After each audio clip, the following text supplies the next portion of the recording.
बिस्मिल्लाहिर्रहमानिर्रहीम। अस्सलाम वालेकुम नादरीन, आप यूट्यूब चैनल देख रहे हैं। मैं इमरान खान हूँ। नादरीन, सबसे पहले जो गैलप सर्वे एक पाकिस्तान में आया, और ये एक ऐसा सर्वे है जिसको अब पाकिस्तान के मीडिया के ऊपर फैलाया जा रहा है। पाकिस्तान के मीडिया में ये साबित करने की कोशिश की जा रही है कि पाकिस्तानी नेतन्याहू को नापसंद नहीं करते, बल्कि एक अजीबोगरीब सर्वे के नतीजे में ये बताया गया कि पाकिस्तानी 49% ऐसे हैं जो नेतन्याहू को नापसंद करते हैं और 51% ऐसे हैं जो नेतन्याहू को पसंद करते हैं। यानी नापसंद ना करने का मतलब तो यही है कि पसंद करते हैं। तो 51% मकबूलियत बताई गई नेतन्याहू की। ये पाकिस्तान के अंदर एक सर्वे हुआ, और ये पाकिस्तान की हुकूमत ये चाह रही है, पाकिस्तान की एस्टेब्लिशमेंट ये चाह रही है कि इसराइल को, क्योंकि अब ये तस्लीम करना चाहते हैं, ये गज़ा में फ़ौज भेजना चाहते हैं, बोर्ड ऑफ पीस के अंदर जो भी अमेरिका या इसराइल चाह रहे हैं ये उसके मुताबिक चलना चाहते हैं। डोनाल्ड ट्रंप और नेतन्याहू की कुर्बतें किसी से दूर नहीं हैं, उनका बहुत शानदार ताल्लुक है। अगर आप ये कहें कि डोनाल्ड ट्रंप का पूरी दुनिया में किसी एक सियासी लीडर के साथ सबसे शानदार ताल्लुक बताया जाए जो अमेरिका से उसका ताल्लुक ना हो, तो वो फिर नेतन्याहू है। अमेरिका के बाहर सबसे अच्छा दोस्त डोनाल्ड ट्रंप का वो नेतन्याहू। और इसी तरह इसराइल का अगर सबसे अच्छा दोस्त कोई इसराइल के बाहर है तो वो डोनाल्ड ट्रंप है, और ये बात इसराइली वज़ीर आज़म पहले कह चुके हैं। अब ये जो सर्वे पाकिस्तान में करवाया गया, ये इस तरह का अजीबोगरीब सर्वे, इस पर एक सारिफ हैं सोशल मीडिया के, उन्होंने दावा किया कि उन्होंने अतिया शफक, इन्होंने दावा किया कि इन्होंने इस सर्वे में वोट दिया है। वो कह रहे हैं जी बड़े अजीबोगरीब सवाल आए थे सर्वे में, और मैंने भी इस सर्वे के अंदर वोट दिया था और मैंने नेतन्याहू को वोट दिया है। अब नेतन्याहू को वोट क्यों दिया, लेकिन साथ ही उन्होंने नेतन्याहू को एक गाली भी लिखी कि मैंने उसे वोट दिया, लेकिन साथ गाली भी लिख दी। तो भी अगर गाली भी लिख दी तो वोट क्यों दिया?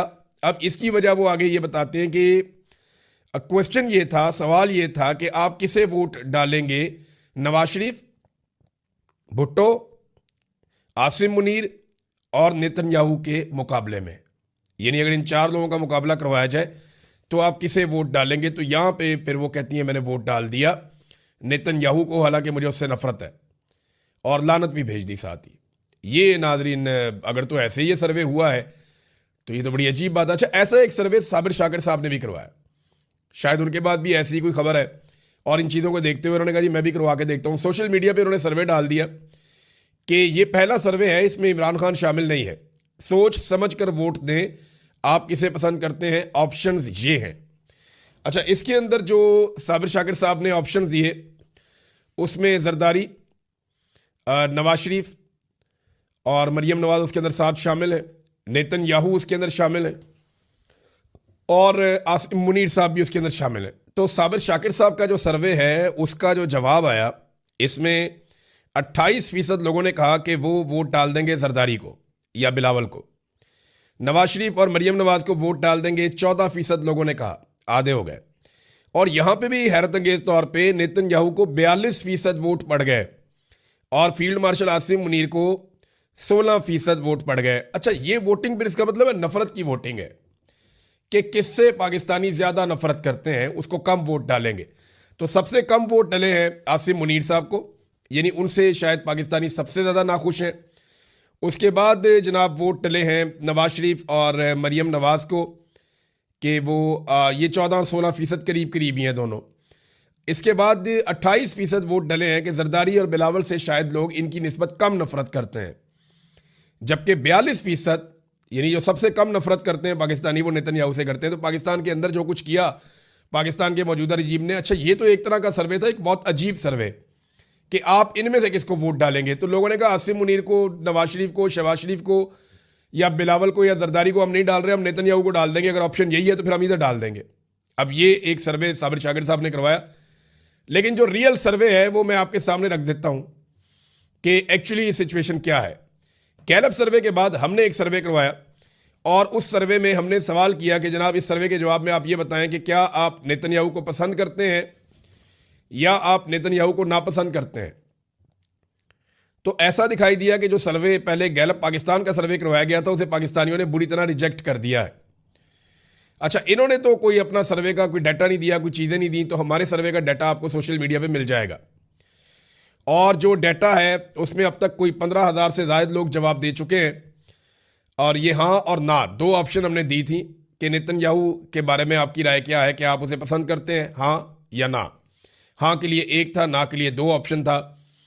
तो जब हमने इस सर्वे का एनालिसिस किया तो लगभग 12,000 वोट थे जिन पे हमने एनालिसिस किया था, और ये आ गया जनाब उसका नतीजा। 11,809 अफराद ने ये कहा, सर्वे के अंदर हिस्सा लेने वालों ने, कि वो नेतन्याहू को पसंद नहीं करते, जबकि 224 लोगों ने कहा कि वो नेतन्याहू को पसंद करते हैं। और इस तरीके से 92% पाकिस्तानियों ने ये राय दी है कि वो नेतन्याहू को पसंद नहीं करते, जबकि 2% से कम लोगों ने 2% से कम लोगों ने ये राय दी है कि वो नेतन्याहू को पसंद करते हैं। अच्छा, इसी तरह ये सर्वे जो ईरान में हुआ है, उसके करीब करीब नताइज आ गए। यानी ईरान में और पाकिस्तान में नेतन्याहू को लेकर सोच में ज़्यादा फर्क नहीं है। बहुत कम लोग ऐसे हैं 1 से 2% के बीच में जो नेतन्याहू को पसंद करते हैं। हमारे सर्वे में 6.2 वोट ऐसे थे जो गैर वाज़े हैं, यानी अनक्लियर हैं। लोगों ने बहुत अजीब अजीब चीज़ें लिख दी हैं नेतन्याहू के बारे में, और उसमें हाँ या नहीं का ऑप्शन उन्होंने इस्तेमाल नहीं किया, लिहाजा उन्हें हमने बीच में गिनती नहीं किया। तो 6% निकाल दे, 2% से कम नेतन्याहू के हक में, और 92% नेतन्याहू के खिलाफ हैं पाकिस्तानी। ये है नादरीन जो सर्वे हमने किया। अब हुकूमत जाली सर्वे के जरिए से ग्राउंड बना रही है वो करने की जो वो करना चाहते हैं। अब आ जाए नादरीन, एक और खबर है। कल सुबह दोबारा इमरान खान साहब से मुलाकात का दिन है, यानी अब मंगल को मुलाकात होती है तो दोबारा इमरान खान साहब की फैमिली जाएगी मुलाकात करने के लिए, और नॉर्मली मुलाकात नहीं करवाई जाती। लेकिन अगर इमरान खान साहब से मुलाकात होती है तो बड़ी धमाका खेज खबरें बाहर आ सकती हैं, और इन्हीं चीज़ों से इस वक्त पाकिस्तान की मिलिट्री एस्टेब्लिशमेंट बचना चाहती है। और इमरान खान साहब की मुलाकातें बंद की हुई हैं, लेकिन इंटरनल और एक्सटर्नल प्रेशर लगातार बढ़ता चला जा रहा है। मैं जब इंटरनल प्रेशर की बात कर रहा हूं तो ऐसा नहीं है कि पाकिस्तान की अपोजिशन या पाकिस्तान तहरीके इंसाफ बतौर पार्टी या लीडरशिप या पाकिस्तानी अवाम कोई प्रेशर डाल रहे हैं, ऐसा नहीं है। इंटरनल प्रेशर इमरान खान साहब का है, पाकिस्तान की मईशत का है, इमरान खान साहब की फैमिली का है। बस पाकिस्तान तहरीके इंसाफ और अपोजिशन के लोग जाकर सुप्रीम कोर्ट ऑफ पाकिस्तान के बाहर बैठे, उन्होंने जाके इमरान खान साहब के मुकदमात लगाने के मुतालबात किए, धरना दिया। वहाँ पे अलामती तौर पे देते हैं थोड़ी देर के लिए, वहाँ उन्होंने एहतजाज किया। और जो मुतालबात हैं वो 3 किस्म के हैं। नंबर 1 तो उन्होंने कहा जी इमरान खान साहब के मुकदमात लगाए जाएँ। नंबर 2, इमरान खान साहब के जो अहल खाना है उनसे उनकी मुलाकात करवाई जाए। और नंबर 3, जो ज़ाती मुआलिजीन हैं इमरान खान साहब के अपने डॉक्टर्स हैं, उनकी मौजूदगी में इमरान खान साहब का मेडिकल चेकअप करवाया जाए। अब ये वो बड़े मुतालबात हैं जो इमरान खान साहब की पार्टी ने और जो एहतजाज करने वाले लोग हैं उन्होंने किए।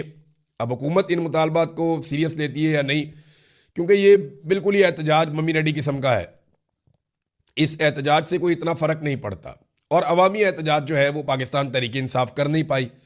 और जिस अवामी एहतजाज का ऐलान किया था वज़ीर आला खैबर पख्तूनख्वा ने कि वो कोई इमरान खान रिहाई अमन फोर्स बनाएंगे, उसके ऊपर बड़ा शदीद रद्द-ए-अमल आ गया, और कोई भी नहीं चाहता कि वो फोर्स बने। देखें, एस्टेब्लिशमेंट कभी नहीं बनने देगी। जितने एस्टेब्लिशमेंट के सहूलतकार हैं, जितने एस्टेब्लिशमेंट के लोग हैं, वो सारे एकदम मुतहरिक हो गए। चाहे वो इस तरफ खड़े हुए लकीर के, चाहे वो उस तरफ खड़े हुए लकीर के, जो जो जहाँ जहाँ खड़ा है सबको एक्टिवेट किया गया एकदम कि ये फोर्स नहीं बननी चाहिए, इस किस्म की कोई एक्टिविटी नहीं होनी चाहिए। अगर नौजवान इकट्ठे होकर सड़कों पे आ गए तो फिर सड़कों में वाकई फैसला हो जाएगा, जैसा कि इमरान खान ने कहा था। एक बात राणा सनाउल्लाह साहब ने भी की है। राणा सनाउल्लाह साहब ने कहा कि एक शख्स जिद पर खड़ा है और कोई बात मानने के लिए तैयार ना हो तो उसका क्या करें। ये जब बयान देते हैं ना राणा सनाउल्लाह साहब, इन्होंने आगे और भी बात की। इन्होंने कहा जनाब के जमहूरियत में मुज़ाकरात होते हैं, डेडलॉक नहीं होता, बात ठीक है। और एक शख्स जिद के ऊपर खड़ा है, कोई बात मानने के लिए तैयार नहीं है, तो फिर क्या करें। इस पे ना पाकिस्तान तहरीक इंसाफ के लोग सोशल मीडिया के ऊपर खुशियां मनाते हैं। वो कहते हैं देखें जी इमरान खान डट के खड़ा है, देखें जी। ये एक्चुअली बारीक वारदात समझ नहीं रहे। कल को राणा सनाउल्लाह साहब ये कहेंगे जनाब हम तो बार बार कहते रहे, हम बार बार बयानात देते रहे, हमारे बयानात रिकॉर्ड का हिस्सा है, हम कह रहे थे कि इमरान खान साहब मुज़ाकरात की तरफ नहीं आ रहे, इमरान खान साहब रास्ता निकालने नहीं दे रहे, और इसके बाद देखें यह नतीजा तो होना था। अब मैं आपको ये बताता हूं कि ये अगर पाकिस्तान के अंदर कोई कू करवा देते हैं या पाकिस्तान के अंदर पूरे निज़ाम को लपेट देते हैं या कुछ अजीबोगरीब हरकत कर देते हैं, पाकिस्तान तहरीक इंसाफ के लोगों को भी साथ में ला के कौमी हुकूमत तश्कील दे देते हैं, इमरान खान साहब जेल में पड़े रहें, तो ये क्या कहेंगे? ये कहेंगे जी हम तो इमरान खान से बात करना चाहते थे, बारीक वारदात है, इसको आप समझें। इमरान खान एक पॉलिटिशियन है और उसने बार बार कहा कि मुज़ाकरात करो, बैठो और कोई हल निकालो। और हल है क्या? जो हल इमरान खान के पास है वो बड़ा एक कॉमन सेंस के मुताबिक है कि आप एक नया इलेक्शन करवा दें। उससे तो किसी को एतराज़ नहीं होना चाहिए ना। नया इलेक्शन होगा, पाकिस्तान के लोग फैसला कर लेंगे किसकी हुकूमत होनी चाहिए, उसको पाकिस्तानी लोग हुकूमत दे देंगे। अब ये इलेक्शन इंतहाई मुतनाज़ है। ये इलेक्शन इतना मुतनाज़ है कि MQM का एक स्टेटमेंट सामने आया, वो ये कहते हैं ये कैसा इंसाफ है कि 180 सीटों वाला जेल में और 80 सीटों वाला जो है वो हुकूमत के अंदर बैठा हो। वैसे तो इन्होंने ये 71 के तनाजुर में भी बात की, लेकिन MQM खुद भी उन 180 सीटों के ऊपर जो डकैती पड़ी है उसमें MQM खुद भी शामिल है।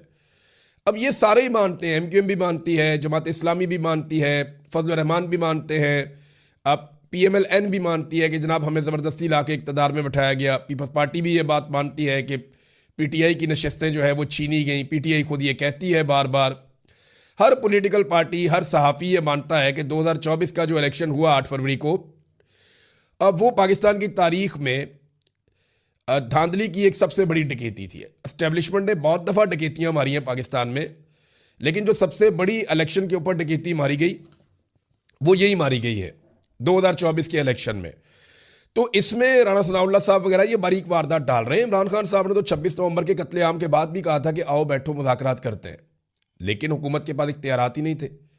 हुकूमत इमरान खान साहब की मुलाकातें बंद करवा बैठी और बार बार कहते थे हम पूछ के बताते हैं, फिर मुलाकात नहीं होती थी। तो मुज़ाकरात होते हैं इख्तियार वालों के साथ। इमरान खान ने बार बार कहा कि एस्टेब्लिशमेंट भी बात करना चाहती है तो मैं पाकिस्तान के लिए बात करने को तैयार हूँ, चीज़ों को नॉर्मलाइज करें, पाकिस्तान को एक नए इलेक्शन की तरफ लेकर जाएं। देखें पाकिस्तान फंस गया बहुत बुरी तरह। आसिम मुनीर साहब ने आर्मी चीफ बनने के बाद ये वादा किया था कौम से कि मईशत की बेहतरी 1 साल के अंदर आ जाएगी। उन्होंने काफ़ी कोशिशें की, बड़ी भाग दौड़ की, ये वाले मुल्क में चले गए, उधर जाके रहनुमाओं को मिल लिया, किसी और इदारे के सरबराहों को मिल लिया, सरबराह मुमलिकत मुख्तलिफ मुल्कों के, उनसे वो मिलते रहे। SIFC उन्होंने बना दिया, ताजरों और सनतकारों से भी मुलाकातें करते रहे, मुआशी मामलात में काफ़ी सरगर्मियाँ उन्होंने की। जो उनका काम नहीं था वो काम करते रहे, अपना वज़ीर ख़जाना भी लेकर आए, मादनियात के ऊपर किया जी, और जो क्रिटिकल मिनरल्स हैं उनके ऊपर उन्होंने काम किया। खुद ब्रीफ केस लेकर, तोहफा लेकर चले गए अमेरिका में, क्रिप्टो के मैदान में उन्होंने काम किया, बहुत सारा। आसिम मुनीर साहब ने बड़ी भाग दौड़ की, लेकिन कोई फ़ायदा नहीं हुआ। पाकिस्तान में टके की सरमायाकारी नहीं आई, बल्कि जो पाकिस्तान ने सूद देना है आलमी इदारों को बैनुल-अक़वामी सतह पे, उसकी रकम पाकिस्तान तहरीक इंसाफ के दौर में जो थी उससे दुगनी हो गई। यानी तहरीक इंसाफ के दौर में इमरान खान साहब जब वज़ीर आज़म थे तब जितना सूद पाकिस्तान को देना पड़ता था पिछले 70-75 साल के कर्जों पे, उससे दुगना सूद पाकिस्तान को अब देना पड़ता है। फॉरेन रिजर्व पाकिस्तान के जितने हैं उनमें तकरीबन 75 से 80% हमारे दोस्त मुल्कों के पड़े हुए, अपना पैसा ही कोई नहीं है, और सरमायाकारी पाकिस्तान में सिफर है। एक बहुत बड़ा फेलियर है जो आसिम मुनीर साहब के खाते पड़ गया है। हालांकि जो उनका अपना करने वाला काम था वो भी वो नहीं कर पाए। बदअमनी पाकिस्तान में बहुत ज़्यादा बढ़ गई है, दहशतगर्दी की वाक़यात जो है वो दोबारा सर उठा रहे हैं, हर तरफ दहशतगर्दी हो रही है। अभी करक में एक बड़ा अफसोसनाक वाक़या हुआ दहशतगर्दी का। पहले FC की चेक पोस्ट के ऊपर अटैक किया गया, FC के जवान शहीद हो गए, उन्हें बाद में एम्बुलेंस में डाल के ले जाया जा रहा था, एम्बुलेंस के ऊपर अटैक कर दिया गया, और ये बड़ा अफसोसनाक है, बड़ा बुज़दिलाना हमला है। यानी एम्बुलेंस के ऊपर तो जंग के दौरान भी कभी 2 ममालिक में जंग हो रही हो तो एम्बुलेंस के ऊपर अटैक नहीं किया जाता, लेकिन ये बहुत ही गलत है, नामुनासिब है, लेकिन पाकिस्तान में हो रहा है। तो आसिम मुनीर साहब को एक बड़ा फेलियर है जिसका सामना है, और ये सारा कुछ उनके खाते में पड़ रहा है, क्योंकि जो पॉलिटिकल हुकूमत है वो बार बार ये कहती है कि जो कर रहे हैं आसिम मुनीर कर रहे हैं, वो कामयाबी बना के उनके गले में हाथ डालते हैं, बाद में पता चलता है ये तो नाकामियों का तौक है। तो सारा कुछ एस्टेब्लिशमेंट के खाते में जा रहा है, और पूरी तरह जा रहा है। चाहे जहाज़ों की खरीदारी हो, चाहे कोई भी चीज़ हो, हर जगह पे इनके ऊपर तनकीद होती है। अब मैं हैरान हो रहा था कि मरियम नवाज के जहाज़ के ऊपर इतनी तनकीद हुई, सोशल मीडिया ने भी उठाया इसको, जो है पाकिस्तान के रवायती मीडिया ने प्रोग्राम किए, लेकिन जैसे ही एक जहाज़ जाके आर्मी चीफ के साथ जुड़ा, उसके ऊपर किसी ने प्रोग्राम नहीं किया, उसके ऊपर किसी ने बात नहीं की। क्यों? अब ये सवाल जो है PMLN के लोग भी उठा रहे हैं, मरियम नवाज के करीबी लोग भी ये वाले सवालात उठा रहे हैं। तो अब ये सोचना पड़ेगा पाकिस्तान की मिलिट्री एस्टेब्लिशमेंट को कि क्या वाकई इमरान खान साहब से बात करने का वक्त आ गया है, या अभी भी मजीद हठधर्मी के जरिए उन्होंने मुल्क चलाना है, क्योंकि मुल्क तो उनसे चल नहीं रहा। नाजरीन, जो फ़लस्तीन का और बोर्ड ऑफ पीस का मामला है, इसके ऊपर जो मजहबी सियासी जमातें और मजहबी रहनुमा हैं, उनकी खामोशी बहुत अजीब है पाकिस्तान में। इस पर पाकिस्तान तहरीक इंसाफ ने एक मुतालबा भी किया है, और ये जेल में बैठे हुए जो शाह महमूद कुरैशी साहब हैं या उनके साथ जो दीगर असीरान हैं जो जेल के अंदर मौजूद हैं पाकिस्तान तहरीक इंसाफ के, उन्होंने बड़े अहम मुतालबात किए। उन्होंने कहा जी सारी जमातों को इकट्ठा करें, एक कॉन्फ्रेंस बुलाई जाए, और जो 2 रियासती हल है उसके हवाले से पाकिस्तान के अंदर बातचीत होनी चाहिए। तमाम फ्रीकैन को फ़लस्तीनी अवाम के हक़ खुद इरादियत की अपनी हमायत का दोबारा से आदा करना चाहिए। फिर उन्होंने ये कहा कि जो अक़वाम मुत्तहिदा के चार्टर में जो चीज़ें हैं उनसे हटकर आप कुछ कैसे कर सकते हैं। एक ऐसे बोर्ड ऑफ पीस में आप क्यों जा रहे हैं जो अक़वाम मुत्तहिदा के चार्टर से दूर हट रहा है। और दूसरा उन्होंने ये भी कहा कि जो अक़वाम मुत्तहिदा के मुस्तकिल अरकान हैं उनमें से अमरीका के अलावा बाकी सारे इस बोर्ड का हिस्सा क्यों नहीं बने। ये अहम सवाल आते हैं, इन पर बहस करनी चाहिए, बैठकर बात करनी चाहिए। ये जो लेटर लिखा गया है, ये शाह महमूद कुरैशी, डॉक्टर यास्मीन राशिद, एजाज चौधरी, मियाँ महमूद रशीद, उमर सरफराज चीमा, ये जो सीनियर पाकिस्तान तहरीक इंसाफ की क़यादत है, उन्होंने जेल से कहा कि बैठे इसके ऊपर बात करें। लेकिन मौलवी आपको पता है चुप है, बिल्कुल बात ही नहीं कर रहे, और ना इसके ऊपर मजहबी सियासी जमातें, फजल रहमान जमात इस्लामी, ये लोग इस पर बात ही नहीं कर रहे। तहरीक लब्बैक को वैसे ही कुचल दिया, वो इसी पे एहतजाज करने निकले थे, उन्हें एडवांस में कुचल दिया गया, तबाह बर्बाद कर दिया उन्हें। नाज़रीन, मैं मईशत की बात कर रहा था, तो 4 सालों में जो पाकिस्तान में गुर्बत में इजाफा हुआ ना इमरान खान का दौरे हुकूमत जाने के बाद, वो 18% से 29% तक चली गई गुर्बत, यानी 60% तक पाकिस्तान में गुर्बत के अंदर इजाफा हुआ है इमरान खान साहब के जाने के बाद। और देखिए ये जो पैरामीटर्स हैं ये हुकूमती पैरामीटर्स हैं, यानी पाकिस्तान में गुर्बत का जो पैमाना है वो कुछ और है नापने का, बैनुल-अक़वामी सतह भी कुछ और है। जब आप बैनुल-अक़वामी सतह के पैमाने के ऊपर देखते हैं तो हर दूसरा पाकिस्तान गरीब है, वो गुर्बत की लकीर से नीचे चला गया है और वो सही तरह अपनी ज़िंदगी नहीं गुजार पा रहा। नाज़रीन, आखिरी मैं एक खबर आप तक पहुँचा दूँ। हमज़ा खान ये पाकिस्तान की एजेंसियों की गले की हड्डी बन गया है। जब उसको उठाया तो इन्हें आइडिया नहीं था कि ये मामला इतना ज़्यादा उठ जाएगा। अब ये कैनेडियन नेशनल है, ये PhD स्कॉलर है, ये अपना थीसिस मुकम्मल कर रहा था। अब इसको छोड़ें तो छोड़ें कैसे। मैं एक बात सिर्फ वार्न करना चाहता हूँ, ख़बरदार करना चाहता हूँ उठाने वालों को कि कोई आपने मिस एडवेंचर नहीं करना। ये बंदा तो आपको छोड़ना पड़ेगा, और ये पाकिस्तान से बाहर जाएगा भी, और ये पूरी दुनिया को बताएगा कि आपने पाकिस्तान में इसके साथ क्या किया।